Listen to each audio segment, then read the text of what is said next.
Three, two, one, start. Subsequent to the dismissal of the second appeal, the appellants and the respondents compromised their dispute, and such compromise was reduced into writing.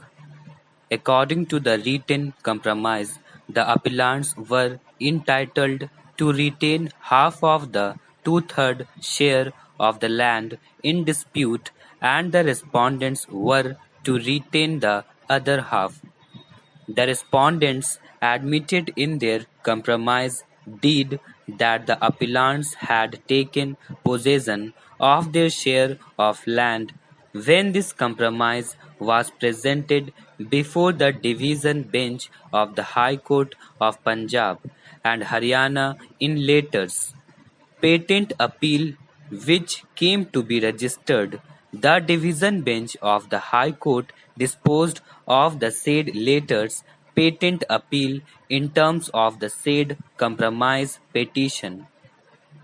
Leaving aside the other facts in the present case, we may state here that a specific defense taken by the respondents in their written statement was to the effect that the suit was barred by limitation in view of Article 58 of the Act because the suit having been filed after about 18 years of entering into the compromise by the parties in the High Court.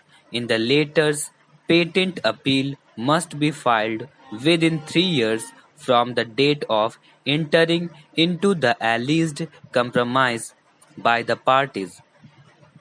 Accordingly, the respondents alleged that the suit must be dismissed on the ground of limitation. We make it clear that since the only question involved in this appeal is relating to the question of limitation, we have not considered the other aspects of the matter in this judgment. After the parties had entered appearance and led evidence in support of their respective cases also on the point of limitation, the trial court held inter alia that the suit was barred by limitation in view of Article 58 of the Act as the cause of action arose in 1972.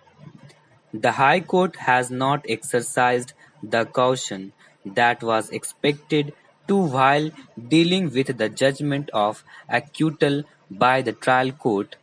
High Court was not justified in interfering with the well-considered judgment of the trial court. The judgment of the High Court is set aside and that of the trial court is restored. The appellant is allowed to go in appeal to the higher court if he is not satisfied with the judgment of this court. Leave is granted to pursue the matter in any court for final decision.